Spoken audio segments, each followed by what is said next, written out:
how were you feeling about your business before we worked together and how it was all going? I think I am great at the strategy and vision, but not always great at the ops of it, and, kind of getting things in place. And I do like how some of the things that you had put together really helped facilitate tracking and just reference of like, okay, this is what I should be doing. Like, like kind of really tactical things that are helpful. How do you feel now? Like, how do you feel now about your business and what you're doing and like the steps you're taking? After we did the product market fit, I think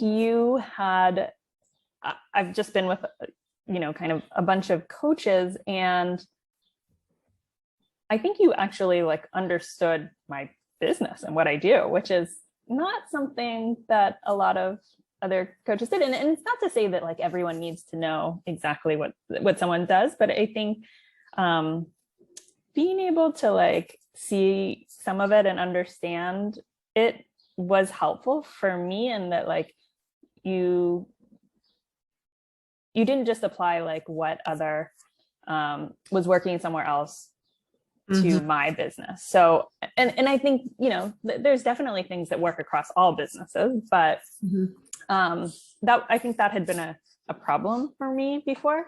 Yeah. So that was really good. And then where I was going was the product market fit document that we worked on. And I think that was really helpful and it's not the first time that I've, done like ideal customer avatars and like pain points. But somehow, and maybe it was that I never really had as good of data for a offer that I actually really wanted to sell. And now I do. So I think putting that data that I had from the last project that I did and want to repeat into your format to get to that feels much better and less vague than maybe what I was promising before through like the product market, through my differentiator statement. Yeah. And I love that you said that, because one of my challenges to myself, because I'm a COO at heart, right? So my challenge to myself is always, do I understand this person's business well enough that I could actually come in and run it? So I don't just look at your business like a business coach. I go, if I was given this business today and you were sick, right? Or you were like, I'm going on sabbatical, I'm going back to India, right? Run my company for a year. What would I do as a CEO?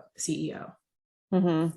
And so that's how my brain works. So I don't think about, well, do this exercise and do this tool and this works for all. I don't actually think that way. I go, well, if I'm feet to the fire, the CEO of this business now, what do I do and what plan do and what needs to get fixed right away? Because we did product market fit work for you that you were kind of like, oh, I don't want to do this. But from that, all these things came out of it. Yeah. And I don't think it wasn't that I didn't want to do it completely, but it was just like, oh, we're doing this again. Right. So, right. Yeah. But I'm just like, yeah. Just go with me here. I need this to be solid because I know what's coming and I know what we need to do, and we can't do any of those things. I were to be the face of your business and you're on sabbatical for a year. That's how I think about it, is like, okay, I need this in order to do this, in order to do this, in order to do this. Like, even if I was like, somebody else has to go and have the conversations and sell the product, am I arming them with positioning and research and understanding of the product and understanding of what you do in order to set you up to win? So then the goal is, when I hand it all back to you, you're set to win. Yeah. That's the goal. That's What was the most valuable from the intense strategy day to like 30 days of support? What do you think has been the most valuable and useful for you? I really do love the plan. I love seeing a plan. Like, I love being like, oh, this is my goal. And it's not set by me, and it's not like a fake goal. Not that goals are fake, but it's not too big and I don't know how I'm going to get there. You know, whether I get there or not is still, you know, TBD, but I have a plan. And so I think that is really, that's valuable. I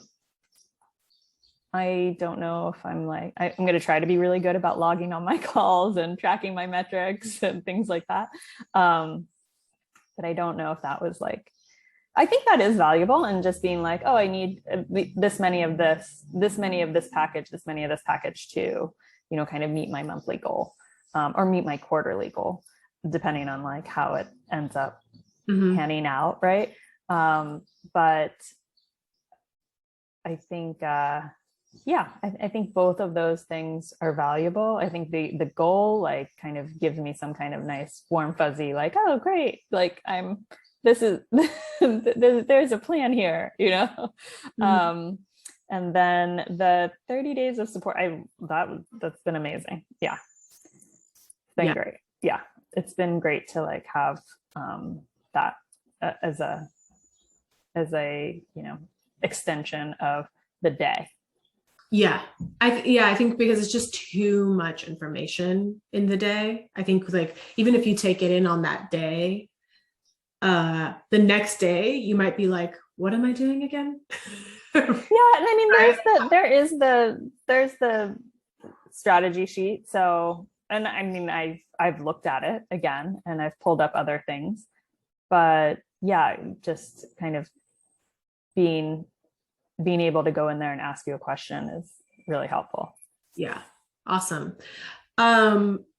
If there's anything that I could do differently or add, or that would, I want feedback and always want to make it better. And is there anything that you would have liked or felt that was missing? I mean, one cool thing is you also walked away from this experience with your own VA now, who has been trained on those systems and knows how to use them and help you through them. So yeah, that's really cool. I think we should talk about that because we managed to find you in this time. So that's major. But if there's anything that you felt like, oh, I would have loved this, or I would have liked something else, can you think of anything that you would have done differently or liked to be different? Not really. I think you did a good job of focusing on what needed to be done. Like, I think I had, you know, all these questions about the podcast, which I, you know, kind of in my mind, I still have questions about it. But I think walked away from this experience feeling like, no, I've got to sell stuff first. And I need to do more of that before I should be spending lots of time and raise money on the podcast. And I have had conversations with people who could be good podcast guests. And yesterday everyone was like, what's the focus of the podcast? But at the same time, I'm like, that's not the most important thing right now. And so even though I might have wanted more around that, I think it's good that I don't necessarily do that right now. Yeah. I think there's a very intentional reason why I do that. Right. And like you have a podcast booking system built out for you as well. And I think that's actually more valuable than probably my own podcast at this point.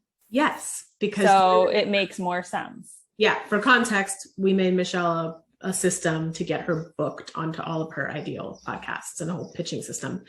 But one of my jobs too, that I help people through is like, just had a conversation with a client of mine who right before this call, she's a retainer client and she's at 60K months consistently. Right. And for some time, she's been saying she wants to get to the 84K month to be at 7 figures. But there's always like, oh, but I think I should be doing this. And I think I should be doing that. And I think and we all as humans do that. Like we know the goal and we have a goal, and there's a lot of reasons why we shy away from just doing the thing that gets you there. Right. And I think that we make business a little more complex in our minds sometimes because we like to make our problems more complex in our minds than they are. So part of my job is like, cool. yes, we can totally focus on your podcast later when I feel like, oh, Michelle is like killing it, doing the uncomfortable thing, getting in these conversations, getting on sales conversations and closing these numbers. Because your business, you don't really need to close that many deals to be at your financial goal, right? But once you've built that muscle and you're doing that, go do whatever, focus on the podcast, go do whatever you want. But the like pitching you to other podcasts and getting you on podcasts, again, that's also a lead gen. That's part of a lead gen for you, is having people hear you as what you actually do, which is so great. You're basically like an expert, like a McKinsey person that comes in and has this entrepreneurial lens to future products for companies. Like if you're just talking about that in the world and people are hearing it, great. We've just created more lead gen for you. So my goal is always like, yes, we'll totally do that. And I want to do first the things that get you to your goal so that you do that thing with ease, with fun, without it freaking out about it, that it's not creating leads or revenue for you. Right? Yep. So cool. Is there anything you'd like to add? Anything you'd like to say? Anything else you got out? No, it's been amazing. I would say everyone who, kind of feels like they need a plan should totally book a VIP day. Yeah.